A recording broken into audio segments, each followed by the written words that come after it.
Potensi sumber daya alam Indonesia. Pernahkah kalian mendengar istilah sumber daya alam? Sumber daya alam adalah semua bahan yang ditemukan manusia di alam yang dapat dipakai untuk kepentingan hidupnya.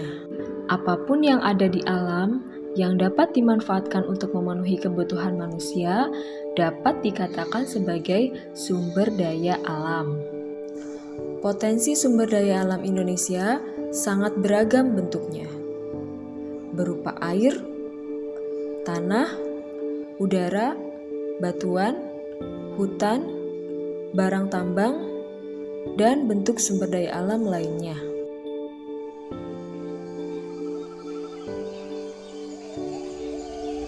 Hutan Indonesia memiliki potensi yang sangat besar, yaitu mencapai 99,6 juta hektar atau 52,3% dari luas wilayah Indonesia. Luas hutan yang besar tersebut saat ini masih dapat dijumpai di Papua, Kalimantan, Sulawesi, dan Sumatera.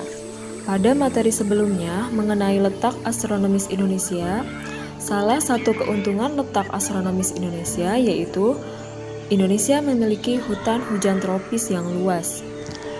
Hutan hujan tropis merupakan hutan berdaun lebar yang selalu hijau atau evergreen dan memiliki kerapatan yang tinggi. Hutan hujan tropis tumbuh baik pada wilayah dengan curah hujan minimal 800 sampai 1200 mm per tahun. Kelembaban tinggi atau lebih dari 80%, dan suhu yang tinggi sepanjang tahun. Potensi sumber daya tambang. Indonesia merupakan salah satu negara di dunia yang kaya akan bahan tambang. Beraneka ragam bahan tambang tersedia untuk memenuhi kebutuhan dalam negeri maupun luar negeri. Seberapa besarkah potensi tambang di Indonesia?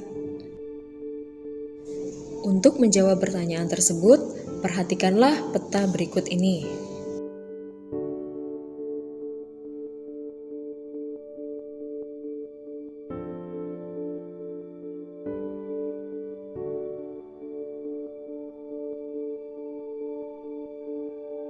Potensi kemaritiman Indonesia.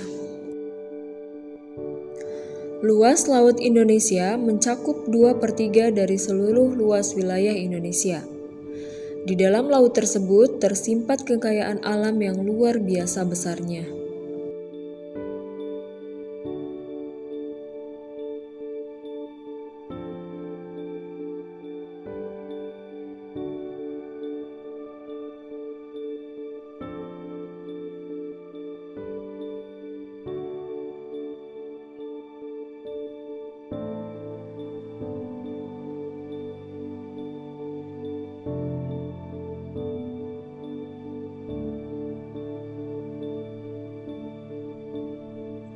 Kondisi geologis Indonesia dipengaruhi karena letaknya berada pada pertemuan 3 lempeng tektonik besar, yaitu lempeng Indo-Australia, Eurasia, dan lempeng Pasifik.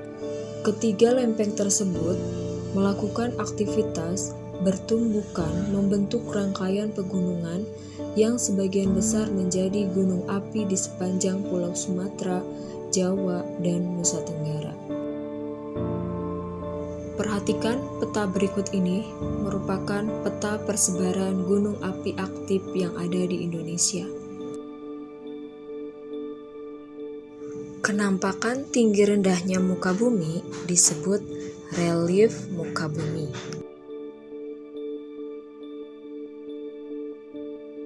Jika kamu perhatikan keadaan pulau-pulau di Indonesia, tampak adanya keragaman bentuk muka bumi. Bentuk muka bumi Indonesia dapat dibedakan menjadi dataran rendah atau daerah pantai, dataran tinggi atau plato, bukit, lembah, dan gunung. Begitupun relief dasar laut, memiliki keragaman bentuk sama seperti relief daratan. Terdapat dangkalan atau shelf, palung laut atau trough, lubuk laut atau beacon, ambang laut, dan gunung laut. Mengapa relief daratan dan relief dasar laut itu tidak rata? Keberagaman bentuk muka bumi disebabkan oleh kekuatan besar yang bekerja pada bumi. Kekuatan itu disebut tenaga geologi. Tenaga geologi pada dasarnya dibedakan atas dua macam, yaitu tenaga endogen dan tenaga eksogen. Tenaga endogen ialah tenaga yang berasal dari dalam bumi, mempunyai sifat membangun. Sedangkan tenaga eksogen ialah tenaga yang berasal dari luar permukaan bumi. Tenaga ini mempunyai sifat merusak.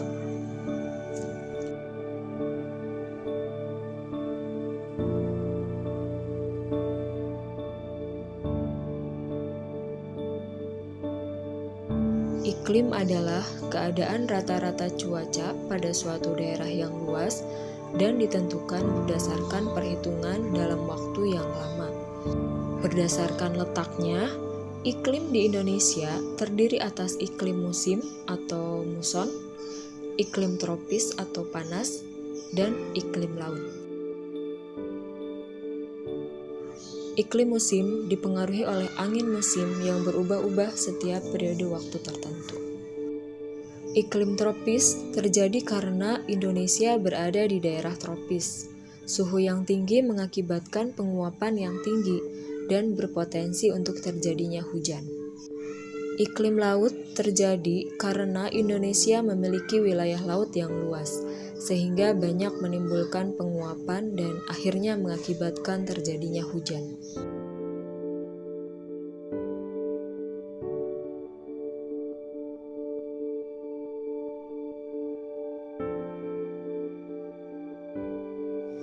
Indonesia memiliki keanekaragaman flora dan fauna yang sangat besar. Bahkan, keanekaragaman hayati Indonesia termasuk 3 besar di dunia, bersama-sama dengan Brazil di Amerika Selatan dan Zaire di Afrika.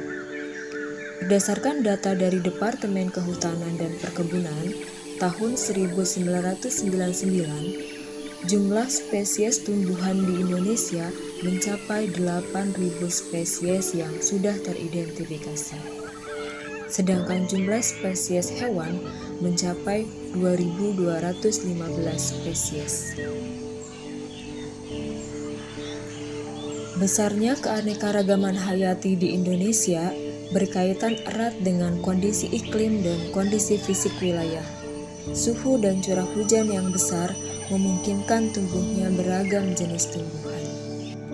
Flora di Indonesia dapat dibedakan menjadi 2 kelompok besar, yaitu Indo-Malayan dan Indo-Australian. Kelompok Indo-Malayan meliputi kawasan Indonesia Barat, yaitu Sumatera, Kalimantan, Jawa, dan Bali. Sedangkan kelompok Indo-Australian meliputi tumbuhan yang ada di kawasan Indonesia Timur, meliputi daerah Sulawesi, Nusa Tenggara, Maluku, dan Papua. Berikut tabel perbandingan karakteristik flora yang ada di Indonesia Barat dan Indonesia Timur.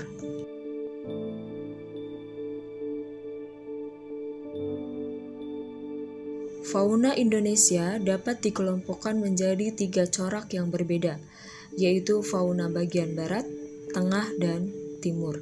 Garis yang memisahkan fauna Indonesia bagian barat dengan tengah dinamakan garis Wallace.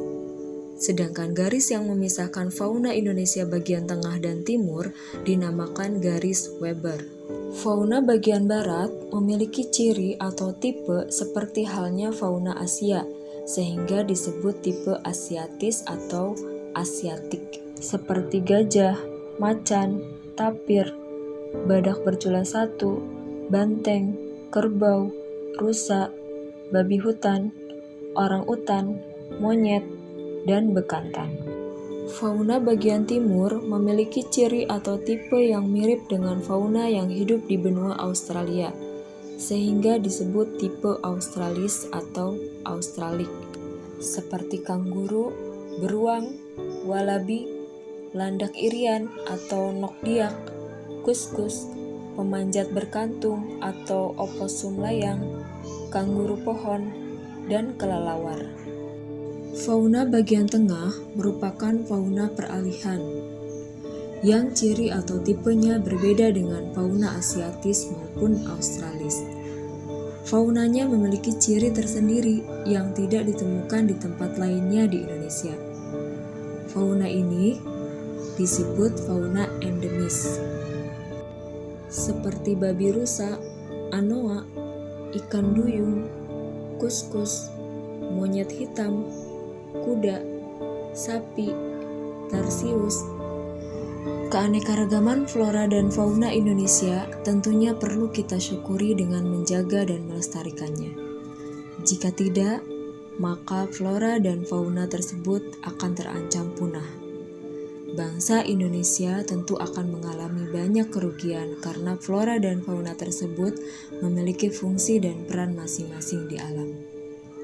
Di samping itu, manfaat bagi manusia juga akan hilang jika flora dan fauna tersebut punah.